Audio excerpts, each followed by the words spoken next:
చాలా మీకు సమాధానం కలుగునుగాక. కొరింథీలకు రాసిన రెండో పత్రిక ప్రారంభించుకుందాం. కొరింథీలకు రాసిన రెండో పత్రిక 1వ అధ్యాయము. దేవుని చిత్తం వలన క్రీస్తు యేసు యొక్క అపోస్తలుడైన పౌలును, మన సహోదరుడైన తిమోతియును, కొరింథీలోనున్న దేవుని సంఘమునకును, అకాయ అన్నంతటనున్న పరిశుద్ధులకందరికిని శుభమని చెప్పి వ్రాయినది. మన తండ్రి అయిన దేవుని నుండియు ప్రభు అయిన యేసుక్రీస్తు నుండియు కృపయు సమాధానమును మీకు కలుగునుగాక.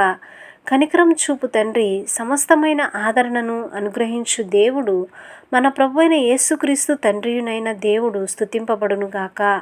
దేవుడు మమ్మను ఏ ఆదరణతో ఆదరించుచున్నాడో ఆ ఆదరణతో ఎట్టి శ్రమలలో ఉన్నవారినైనను ఆదరించుటకు శక్తి గలవారమగునట్లు ఆయన మా శ్రమ అంతటిలో మమ్మను ఆదరించుచున్నాడు. క్రీస్తు యొక్క శ్రమలు మా యందు ఎలాగూ విస్తరించుచున్నావో అలాగే క్రీస్తు ద్వారా ఆదరణయు మాకు విస్తరించుచున్నది. మేము శ్రమ పొందినను మీ ఆదరణ కొరకును రక్షణ కొరకును పొందుదుము. మేము ఆదరణ పొందినను మీ ఆదరణ కొరకై పొందుదుము. ఈ ఆదరణ మేము కూడా పొందుచున్నట్టి ఆ శ్రమలను ఓపికతో సహించుటకు కార్యసాధకమై ఉన్నది. మీరు శ్రమలలో ఎలాగూ పాలివారై ఉన్నారో అలాగే ఆదరణలోనూ పాలివారై ఉన్నారని ఎరుగుదుము. కనుక మిమ్మును గూర్చిన మా నిరీక్షణ స్థిరమై ఉన్నది.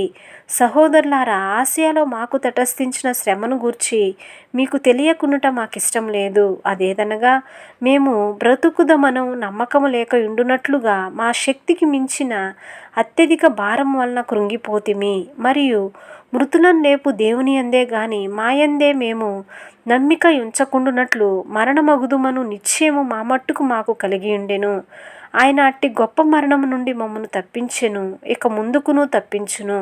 మరియు మా కొరకు ప్రార్థన చేయుట వలన మీరు కూడా సహాయం చేయుచుండగా ఆయన ఇక ముందుకును మమ్మను తప్పించునని ఆయన యందు నిరీక్షణ గలవారమై ఉన్నాము.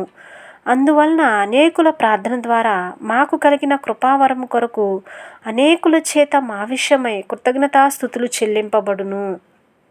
మా అతిశయమేదనగా లౌకిక జ్ఞానం అనుసరింపక దేవుడు అనుగ్రహించు పరిశుద్ధతతోనూ నిష్కపట్యముతోనూ దేవుని కృపనే అనుసరించి లోకములో నడుచుకుంటిమనియు విశేషముగా మీ ఎడలను నడుచుకుంటిమనియు మా మనస్సాక్షి సాక్ష్యమిచ్చుటయే. మీరు చదువుకొని పూర్తిగా గ్రహించిన సంగతులు తప్ప మరేవియూ మీకు వ్రాయటలేదు. కడవరకు వీటిని ఒప్పుకొందురని నిరీక్షించుచున్నాము. మరియు మన ప్రభువైన యేసు యొక్క దినమందు మీరు మాకెలాగో అలాగే మేము మీకును అతిశయ కారణమై ఉందుమని మీరు కొంత మట్టుకు మమ్మను ఒప్పుకొని ఉన్నారు. మరియు ఈ నమ్మిక గలవాడనై మీకు రెండవ కృపావరం లభించినట్లు మొదట మీ యొద్దకు వచ్చి మీ యొద్ద నుండి మాసిదోనియాకు వెళ్ళి మాసిదోనియా నుండి మరలా మీ యొద్దకు వచ్చి మీ చేత యూదయకు సాగనంపబడవలెనని ఉద్దేశించి తిని. కావున నేనిలాగ ఉద్దేశించి చపల చిత్తుడునుగా నడుచుకొంటినా? అవునని చెప్పుచు కాదన్నట్టుగా ప్రవర్తింపవలెనని నా యోచనలను శరీరానుసారముగా యోచించుచున్నానా? దేవుడు నమ్మదగిన వాడు గనుక మేము మీకు చెప్పిన వాక్యము అవునని చెప్పి కాదన్నట్టుగా ఉండలేదు.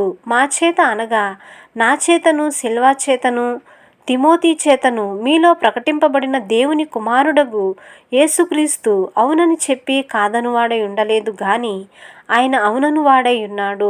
దేవుని వాగ్దానములు ఎన్ని అయినను అన్నీయూ క్రీస్తునందు అవునన్నట్టుగానే ఉన్నవి గనుక మన ద్వారా దేవునికి మహిమ కలుగుటకై అవి ఆయన వలన నిశ్చయములై ఉన్నవి. మీతో కూడా క్రీస్తునందు నిలిచియుండునట్లుగా మమ్మును స్థిరపరిచి అభిషేకించినవాడు దేవుడే.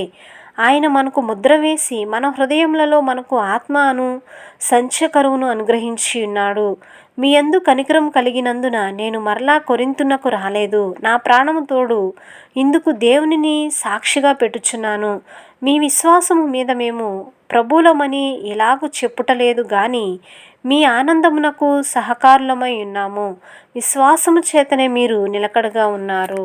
ఆమేన్. దేవుడు తన పరిశుద్ధమైన వాక్యాన్ని దీవించునుగాక.